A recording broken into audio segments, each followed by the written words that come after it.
एका शाळेची प्रश्नपत्रिका सापडली आणि म्हटलं यातलं व्याकरण जे आहे ते सगळ्यांनाच उपयोगी पडेल आणि म्हणून त्यातलं व्याकरणाचा जो भाग आहे त्याचं हे रील करत आहे.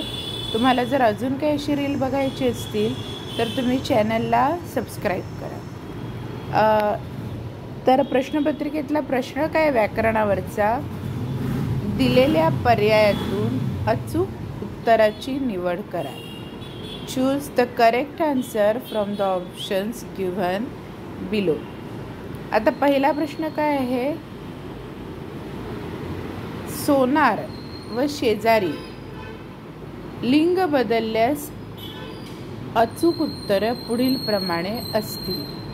म्हणजे ह्याचं आपल्याला काय करायचं आहे, सोनार आणि शेजारी या हे जे दोन्ही आहे ह्याचं सोनार आणि सोनारीण आणि शेजार आणि शेजारीण, तर सोनारीण आणि शेजारीण हे जे ऑप्शन आहे ऑप्शन सी जे आहे सोनारीण आणि शेजारीण, तर तुम्हाला सी ऑप्शन सोनार सोनारीण शेजारी शेजारीण सी ऑप्शन हे सर्वात बरोबर आहे. पंख व पाखरू याचे वचन बदलल्यास अनुक्रमे अचूक उत्तर पुढील प्रमाणे असेल.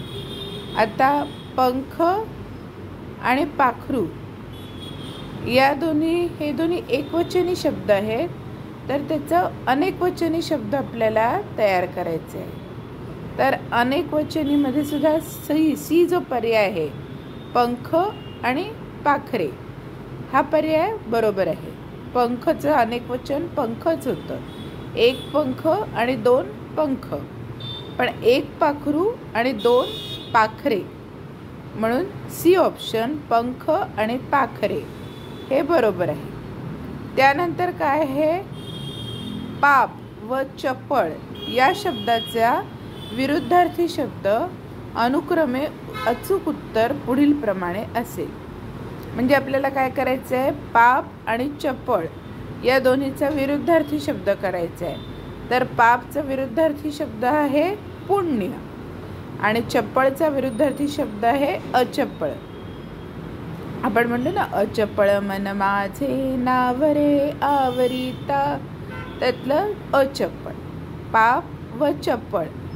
तर पापाचा विरुद्धार्थी पुण्य आणि चपळचा अचपळ. मग बघूया पुण्य आणि अचपळ कुठे आहे, तर ऑप्शन डी पुण्य आणि अचपळ हे त्याचं उत्तर आहे. त्यानंतरचा प्रश्न त्यांनी काय दिला आहे, लता व वीज या शब्दाचा समानार्थी शब्द अनुक्रमे अचूक उत्तर पुढील प्रमाणे आहेत. आपल्याला काय करायचं आहे, लता आणि वीज या दोन्हीचा समानार्थी शब्द द्यायचा आहे. ठीक आहे, तर विजेला दामिनी पण म्हटलं जातं आणि वेल लताला काय म्हटलं जातं, वेल. मग वेल आणि दामिनी हे जे आहे हे अचूक उत्तर आहे, म्हणून ऑप्शन ए हे त्याचं उत्तर आहे. शब्दसमूहाबद्दल अनुक्रमे योग्य शब्द लिहा. म्हणजे जी वाक्य लिहिलेली आहे त्याला एकच शब्द कोणता आहे ते लिहायचं आहे. तर त्यातलं पहिलं काय दिलंय, कवितेची रचना करणारी. बघा इकडे स्त्रीलिंगी आहे, कवितेची रचना करणारी. कवितेची रचना करणारी कोण असते, कवयित्री. आणि दुसरं काय आहे, देव नाही असे मानणारा. देव नाही असं मानणारा जो आहे तो कोण असतो, नास्तिक. म्हणून ह्याचं उत्तर काय येईल, अनुक्रमे कवयित्री आणि नास्तिक. आता कवयित्री आणि नास्तिक हा पर्याय कुठे दिलेला आहे, तर डी कवयित्री आणि नास्तिक. तर उत्तर आहे कवयित्री आणि नास्तिक डी.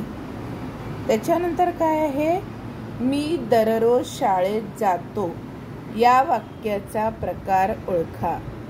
आता मी रोज शाळेत जातो याच्यात प्रश्न आहे का, नाही. मग आज्ञा आहे का कुणाला केलेली, ऑर्डर आहे, नाही. मग उद्गारार्थी, याच्यात आश्चर्य वाटण्यासारखे वगैरे काही विषय हे आहे का, शक्यता आहे का? नाही. मग हे वाक्य कोणतं आहे? विधानार्थी वाक्य आहे. म्हणून पर्यायाचा डी जो आहे की हे एक विधान आहे की मी शाळेत जातो, मी रोज शाळेत जातो, हे विधानार्थी वाक्य आहे. नंतरचा प्रश्न काय आहे? अचूक म्हणीचा वापर करा. अचूक म्हणीचा वापर म्हणजे इथे त्यांनी ज्या म्हणी दिलेल्या आहेत त्यातली सर्वात योग्य म्हण दिलेल्या वाक्यासाठी कोणती आहे ती तुम्ही ओळखायची आहे. तर काय आहे? वर्गात सतत मस्ती व बडबड करून त्रास देणाऱ्या रोहनला शिक्षा मिळाली तेव्हा सगळेजण म्हणू लागले. तर याच्यामध्ये काय आहे? अति तेथे माती ही म्हण इथे योग्य आहे. खाण तशी माती, ह्याचं कसं आहे? आत तशी भाची आणि खाण तशी माती, म्हणजे जे ओरिजिन आहे खाणीतलं तेच मातीत उतरणार आहे. दुसरं काय? इकडे आड आणि तिकडे विहीर, म्हणजे कुठल्याही बाजूला गेलं तरी संकट आहेच. खाई त्याला खवखवे, म्हणजे काय आहे की जो चूक करतो त्यालाच मनात ती चूक टोचत राहते. पण इथे रोहनला शिक्षा झालेली आहे, बरोबर आहे?